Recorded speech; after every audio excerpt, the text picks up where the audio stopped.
اعوذ باللہ من الشیطان الرجیم بسم اللہ الرحمن الرحیم۔ سورہ نحل آیات نمبر 24 تا 32 میں قریش مکہ کو تنبیہ کہ وہ قرآن کو محض کہانیاں اور افسانے کہہ کر جن لوگوں کو گمراہ کر رہے ہیں ان کے گناہوں کا بوجھ بھی انہیں اٹھانا پڑے گا۔ ان سے پہلے لوگ بھی ایسی ہی باتیں کرتے رہے لیکن وہ دنیا میں بھی عذاب سے ہلاک ہوئے اور آخرت میں بھی رسوا ہوں گے۔ پرہیزگار لوگ قرآن کو عزت کی نگاہ سے دیکھتے ہیں، ان کے لیے اس دنیا میں بھی بھلائی ہے اور آخرت میں بھی بہت اچھا اجر ہوگا۔ اعوذ باللہ من الشیطان الرجیم۔ وَإِذَا قِيلَ لَهُم مَاذَا أَنزَلَ رَبُّكُمْ قَالُوا أَسَاطِيرُ الْأَوَّلِينَ۔ اور جب ان کافروں سے قرآن کے حوالے سے پوچھا جاتا ہے کہ تمہارے رب نے یہ کیا چیز نازل کی ہے تو کہتے ہیں کہ یہ تو محض پچھلے زمانے کے لوگوں کی کہانیاں ہیں۔ قرآن میں پچھلی نافرمان قوموں کے جو بھی قصے بیان کیے گئے ہیں ان کا مقصد عبرت حاصل کرنا ہے۔ لِيَحْمِلُوا أَوْزَارَهُمْ كَامِلَةً يَوْمَ الْقِيَامَةِ وَمِنْ أَوْزَارِ الَّذِينَ يُضِلُّونَهُمْ بِغَيْرِ عِلْمٍ۔ ان کے اس طرح کہنے کا انجام یہ ہوگا کہ قیامت کے دن یہ لوگ نہ صرف اپنے گناہوں کا پورا بوجھ اٹھائیں گے بلکہ کچھ ان لوگوں کے گناہوں کا بوجھ بھی اٹھائیں گے جنہیں وہ اپنی جہالت کی وجہ سے گمراہ کرتے رہے تھے۔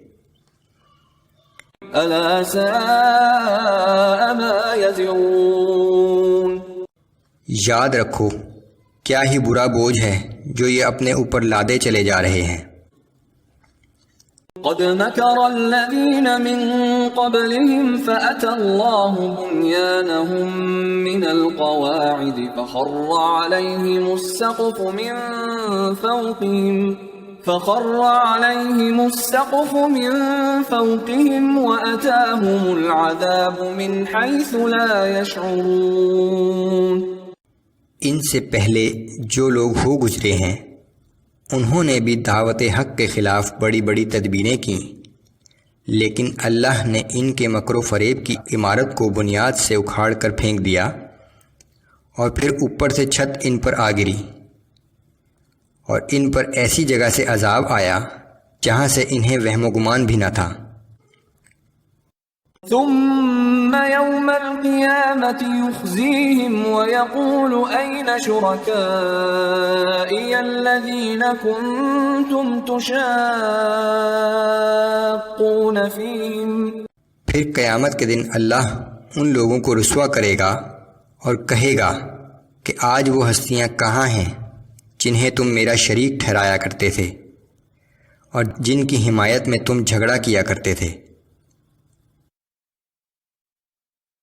قال الذين اوتوا العلم ان الخزي اليوم والسوء على الكافرين الذين تتوفاهم الملائكة ظالمي انفسهم۔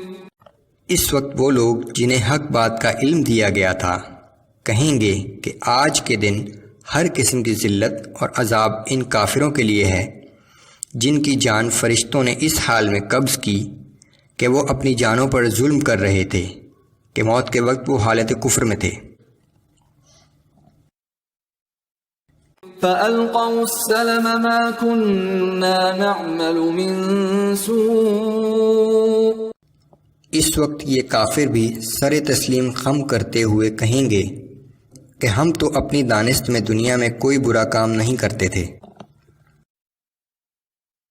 بَلَى إِنَّ اللَّهَ عَلِيمٌ بِمَا كُنتُمْ تَعْمَلُونَ۔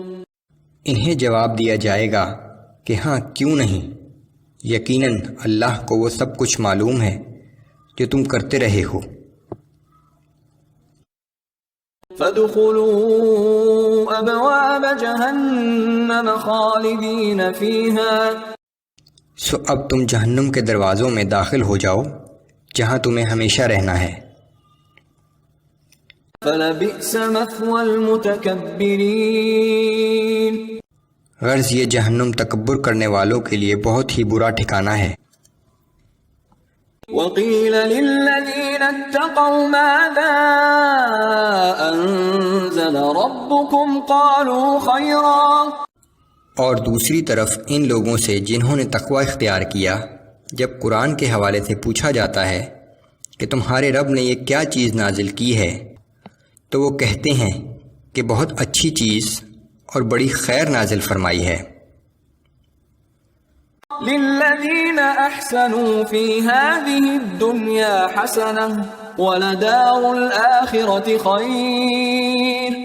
جن لوگوں نے نیک اعمال کیے ان کے لیے اس دنیا میں بھی بھلائی ہے اور بلا شبہ آخرت کا گھر تو بہت ہی بہتر ہے. وَلَنِعْمَ دَارُ الْمُتَّقِينَ. اور پرہیزگاروں کے لیے واقعی وہ بہت اچھا گھر ہے. جنات عدن يدخلونها تجري من تحتها الأنهار لهم فيها ما يشاءون. وہ آخرت کا گھر دائمی باغات ہیں جن میں پرہیزگار لوگ داخل ہوں گے. ان باغات کے نیچے نہریں بہتی ہوں گی. وہ جس چیز کی خواہش کریں گے وہ ان کو وہاں میسر ہوگی. كذلك يجزي الله المتقين. اللہ تعالیٰ پرہیزگاروں کو ایسا ہی صلہ عطا کرتا ہے. الذين تتوفاهم الملائكة طيبين يقولون سلام عليكم ادخلوا الجنة بما كنتم تعملون. فرشتے جب ان کفر و شرک سے پاک متقی لوگوں کی روح قبض کرتے ہیں تو کہتے ہیں کہ تم پر سلامتی ہو. جو اعمال تم کیا کرتے تھے ان کے بدلے میں جنت کے باغوں میں داخل ہو جاؤ.